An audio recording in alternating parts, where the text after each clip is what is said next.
ว่าแต่ย้อนละหยาดใหญ่บ่ได้กายขาทกบ่ได้โยกขายกออกแข้งพอดีเวตาใช้มนแก้วมาร้องสรองที่เทพบุตรสาวัตถีดึงรถมาแก้วทายาทอันว่าดวนไปเมืองสวรรค์บ่แม่จ๋าเมืองสวรรค์บ่มีบ่อนที่หายเบื่อนายสกปรกเบิ่งบ่ใดบ่มีหกสาตาดีเกียงแสงตะเกียงบ่มีใส่ไฟนีออนบ่มีซองแมวมีตาใส่มองงามเหลี่ยมดอกดังวัง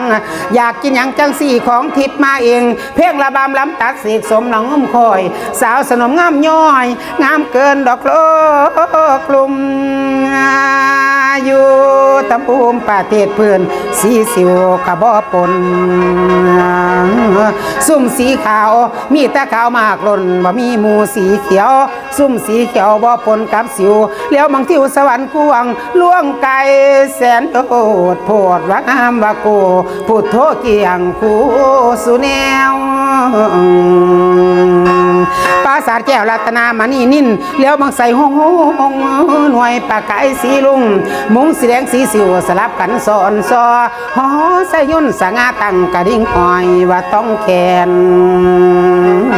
หอยต้นเต้นกระดิ่งแกงก้อยตีซ้ำปะปีแสงดังหน่อยกระดิ่งท้องหย่อนลมมาหย่อนแต่ละตีแล้วติลิลิลิลิลิลิลิลิลิลิลิลิลิงา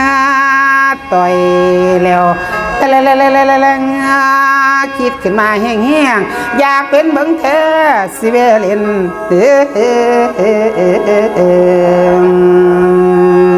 ว่ายังปีอีแม่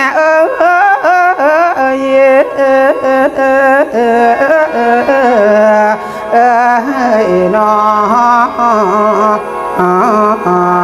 ง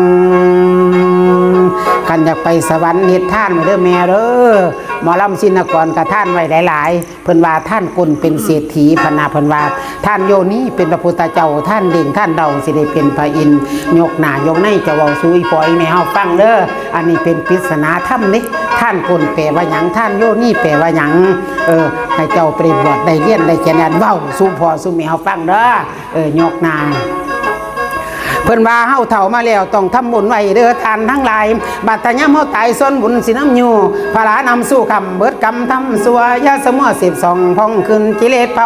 มันสิพาเฮาเข้าโศกไงอบายมุกบุญนั่นคือความสุขโศกใจไร้เว้นไผตะเว้นใส่นำไปใจบาปมีตาบาปเกิดขึ้นนับใส่ดอกใส่กันคนนั้นมีเกิดมีดับต่อสินก่อนเกิดเท่าไรตายเท่านั้นนี่เกิดร้อยตายร้อยเกิดหมื่นตายหมื่นเกิดพันตายพันข่อยก็ตายจักหน่อย ตายแล้วไปอยู่ใส่เพิ่นว่าคนอันนี้มีเกิดมีดับบ่อาจคันละหน้านับบ่มีไผผลมีตะวันเวียนล้อมจอมทำพระเจ้าว่าตายไปตกป่าสางตานั้นก็บ่เศร้าวิญญาณออกจากเจ้าไปเกิดใหม่ปฏิสนมีตะวันเวียนดับเกิดตายไว้สิ้นเลยบ่มีทั้งสิ้นพื้นดินที่เฮาอยู่มีตาสัพพันอยู่ผู้บันตัดกิเลสได้นิมมแต่ผู้เดียวอีแม่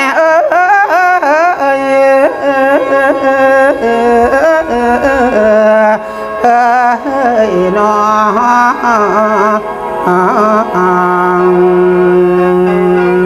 เอาอันนี้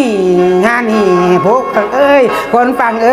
ตอนนั้นแล้วราชิธาตุราชเจ้าอาภิเษกสมรสกับพนางพิพามาแต่งงานกินเลี้ยงพอสำเร็จเสียสั่งบริบอนมอนมูนอกนั่นแล้วจะกันสมสู่พระบิดาน้อเจ้ามาเลยสั่งแต่งหอปลูกปราสาทโซฟาให้เท่าอยู่3 หลังเหมาะสมกับฤดูกาลบอนพงหนาวฮ้อนฤดูฝนฤดูฮ้อนนอนสบายผัดเปลี่ยนวัน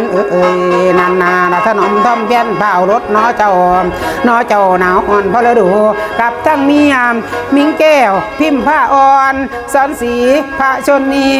บิดาหักแพทย์ถนอมคำอุปธรรมน้ำส่วนสู่ดูลำหักนั่นแล้วปัดก่อนท่องคำพระบิดาอีกซ้ำดอกไส้แก้วหูเดียวบัดนี้มาก้าวเกี่ยวตอนออกกรมประชาสิทธิ์ ทัตตากุมมือลักไปจังไหนนั้นไปบำเพ็ญสังลาปางทรงพนุวาดทันแล้วไปบอกว่าสร้างซ้ำให้ไผกูคู่ข้องฮอดบ่เอิญสร้างน้องหน่อยอ่อนพิมพากับบุตรตาลาหุ่นลูกลุนนี่ซ้ำบ่คิดน้ำเมียใจพงวางป่าปล่อยหักนั่นแล้วบ่สงสารเมียให้สงสารได้ละแม่นลูกหน่อยละหุ่นหลานในกะไข่เหตุที่ท่านนำจำได้ไล่ห่างจำปาอุปมาในใจใครคนกระบวนเมืองมืดแล้วยังมีแจงแสงใสกว่าสว่างมันนานนาสุขทุกมีอยู่บางอุบายแท่โลกคนอ่อนแล้วยังบ่บนมีจอดจำหนาวเขาแล้วยังมีดำมวยน้ำสับแหลกกระแจตายโลดปะมีทางแก่เป็นหรือโป่งเบานั่นแล้วมีอย่างเดียวตั้งแต่ออกบรรพชาเป็นหนทางสองบางอุบายแท่อย่างเดียวพระองค์พร้อมเกี่ยวของหมองมนทั้งหมดออกไปพำหำเพ่นพดแน่จริงหลิงได้ตัดสินใจพงนั่นอยู่คนเดียวเด็ดเดียวพอลุงเ